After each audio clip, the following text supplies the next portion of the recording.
here's what we know about prayer. Many, if not all of us, want to be better at it. We want to pray more. We want to pray more consistently, but it can be hard and sometimes we get distracted. And so today on Practical Church Planting, we're going to share with you 4 simple steps that you can take to have a more vibrant prayer life. Welcome back to Practical Church Planting, where in 15 minutes or less, we'll give you practical tips, advice, and encouragement to help you plant and grow healthy churches. My name is Brian Drozy, and joining me today is Dylan Dodson. And today we're going to give you 4 simple steps to a more vibrant prayer life. This is a little different than we normally do. A little different. So this was, this is what it is. I wrote a post on this on my blog a couple weeks ago, and people were like, that was actually helpful, which is my hope. Yeah. This isn't like how awesome I am. The background for this is like so often in my life I've been inspired by people that are praying, like things that, and I 3 or 4 months ago I heard another story of somebody who like had a really cool prayer life, and I'm just like, man, I'm tired of like being inspired and not doing anything. Yeah. So I started to I gotta pray. I just need to pray. I'm not saying this is the best. These are just 4 steps I've taken to say that I've prayed more than I ever have consistently in my life, and I was like, I want to do this more.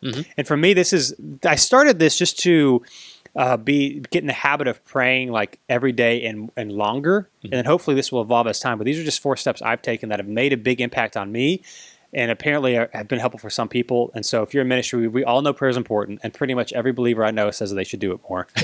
But we don't know how to do it. And so, or we don't like any spiritual discipline takes practice and intentionality. It doesn't just happen, especially with prayer, because we get so distracted. So the point of just sharing this is maybe these are some things that you can adapt to help you pray more and for your people, and not just to feel guilty that you're not doing it, but to actually so you could actually, not that you're like perfect at prayer, but you can actually stand before people when you talk about prayer and be like, I'm trying.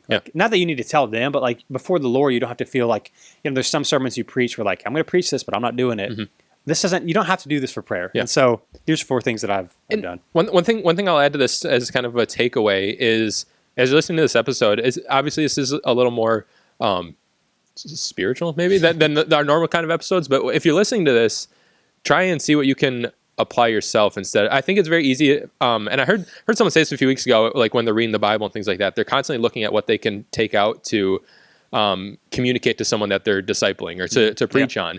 And so, well, that's all good. That's good. But as you're listening to this, think about how you can maybe apply it to your own life instead of just kind of taking how I can use this to preach from, or how I can use this to give to someone else. That's right. Because if you're not doing it, don't tell other people to do it either. That's a good point. So the first one will be obvious, but they kind of all go on each other. First is this: ask a few people around you for 1 or 2 specific things you can be praying for. So to begin this list, actually prayer, you got to have things to pray about. It can't just be stuff in your head. Of course, you can have your own list of things, but ask people around you. And as you build your prayer list more, it's important to do this, because when you ask somebody, how can I be praying for you? Like, no one really knows how to answer that question. Like, I don't. That's true. What do you want to know? Like, how many? Like, there's too many options. Yeah. But if you say, hey, what are 1 or 2 things in specific or particular that I can be praying for you for, that's easy to answer.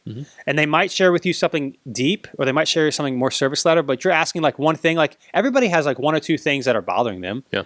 And so the bigger thing is not just asking people, but asking them specifically for just 1 or 2 things. Now, over time, they might give you more, or you might have someone that might give you 3 or 4, and that's fine. Yeah. But if you just say, hey, I would love to pray for you. Can you tell me how can I pray for you? That's just, no one knows how to answer. I don't even know how to answer that. Really. Like, I do kind of, but it also depends on like my relationship with you.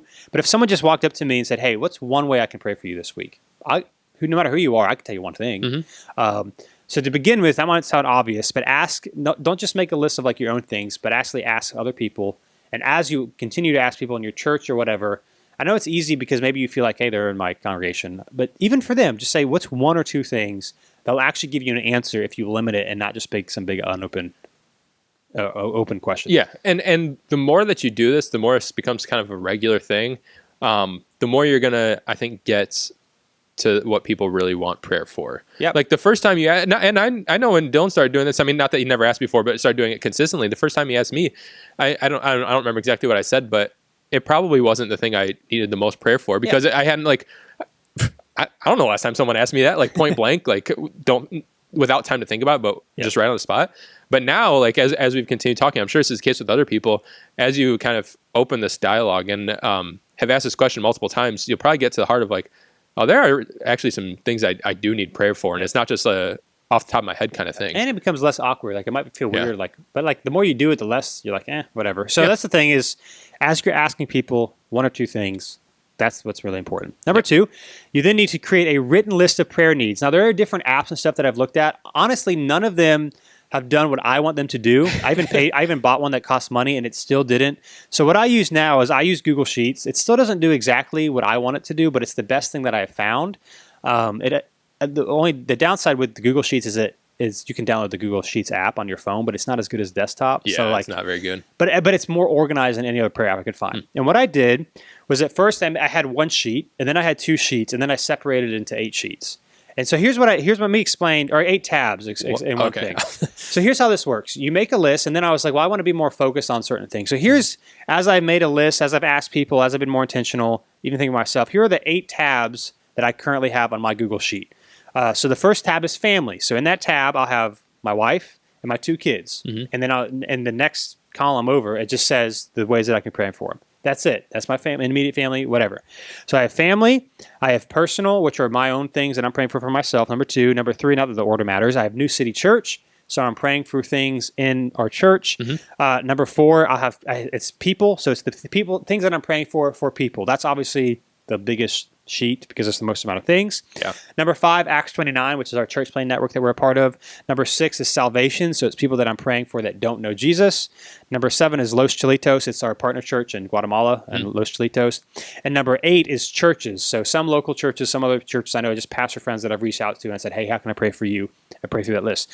Here's how this works for me. Now that I have a written list, I don't forget. Like, it's like the worst thing to be like, oh, what are they like?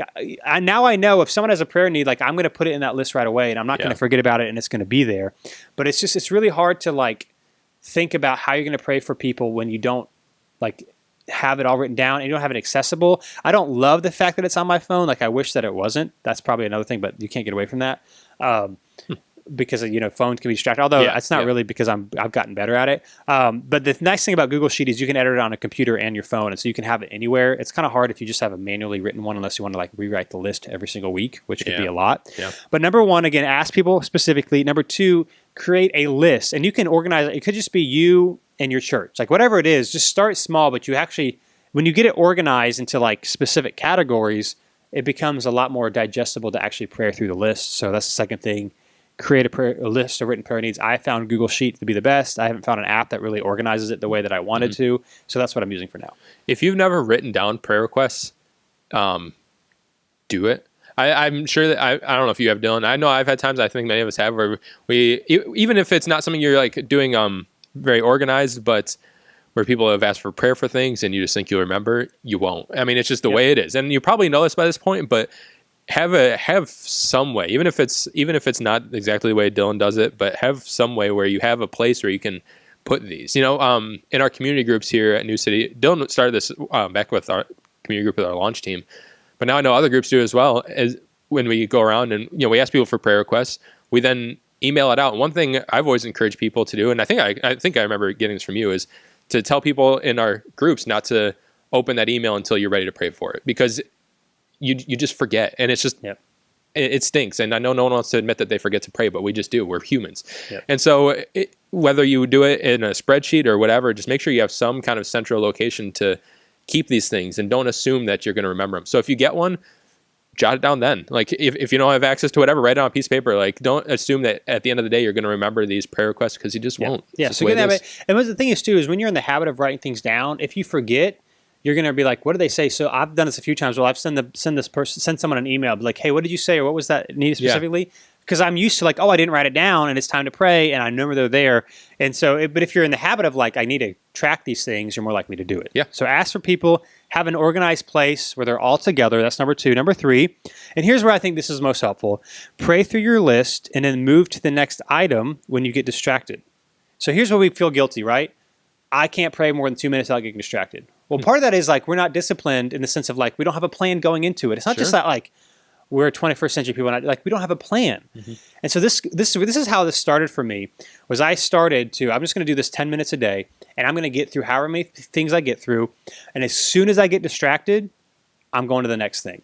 Because here's my thought process. And I'm thinking, like, I would rather someone, for example, pray for me for 10 minutes, 10 seconds every day than not at all. Yeah, true. And so if you do it this way, I forget the math on it because I don't have it in front of me. But if you have like if you're going to pray for 10 minutes, That's 20 things at 30 seconds each. 20 different prayer needs at 30. That's not bad. Yeah. Like you can pray for 30 seconds for one specific thing or for one specific person. And so what I found is, because to me, I wanted to build the habit of extended prayer. And sometimes we feel so bad because we can't, like we want to pray for an hour and we can't. Well, you're not going to go from praying nothing to being able to pray for an hour. Like you can't do that now. Yeah. So what I've done is I've gotten to and I'll talk about this more in the next point, but it was point is I'm going to have a list to pray through. Pray as soon as I get distracted, I'm going to the next one, because I'd rather pray for 10 seconds than nothing. All of a sudden, 5-10 minutes go by, and because you have a list that you're praying through, like you've actually prayed uninterrupted. Nothing can be perfect, but like pretty focused for 10 straight minutes, which I think most people, even pastors, would say they can't. It's not a normal thing for us to do. It's hard. Yeah. And so I don't know if you have any points on that, but no, I don't. That's good. That's the biggest part of all of it. Yeah, that's good.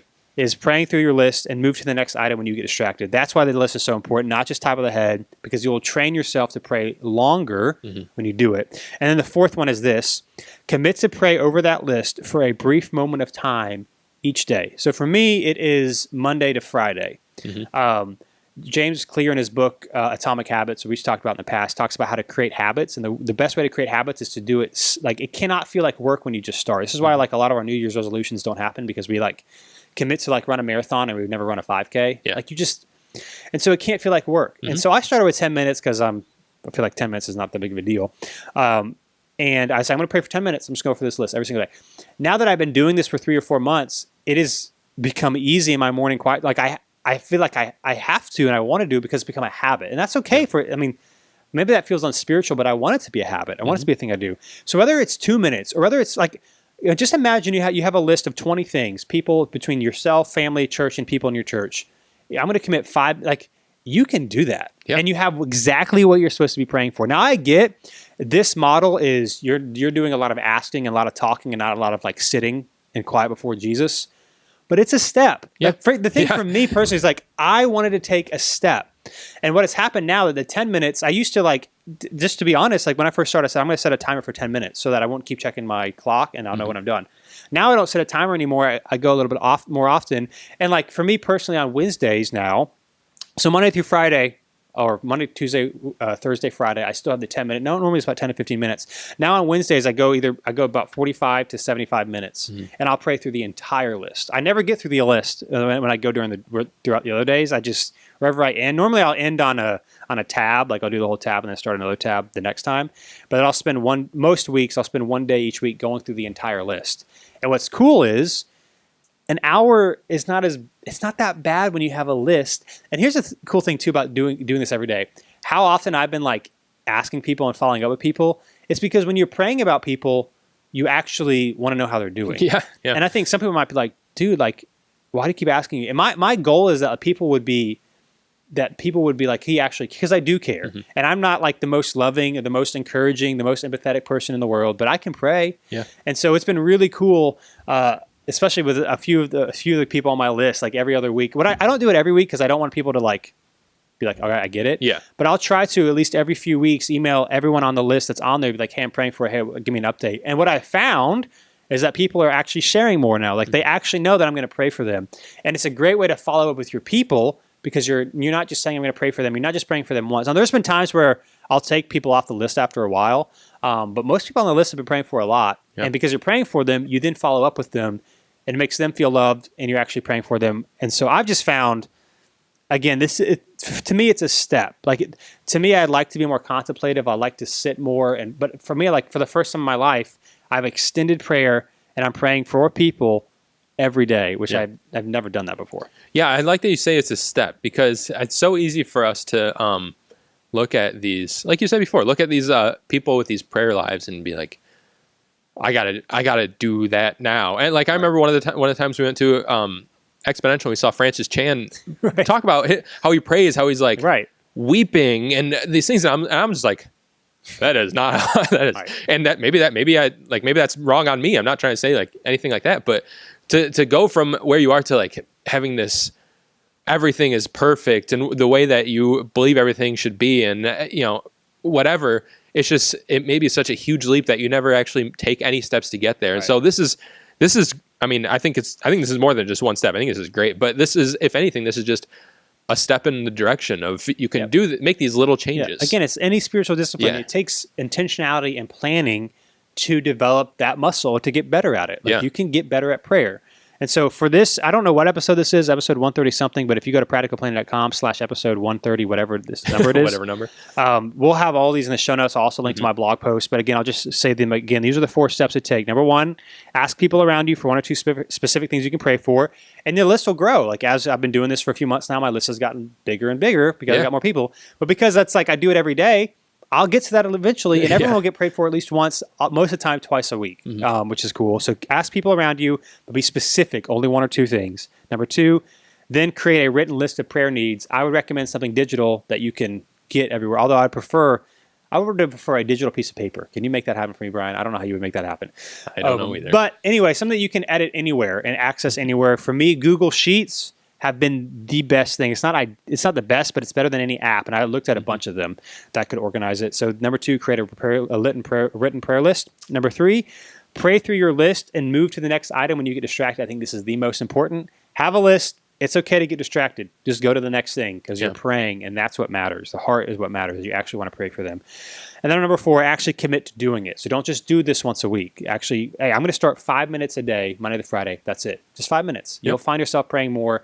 But you're actually praying for your people, for your church, for other churches in your community. It makes a difference, and it's a step.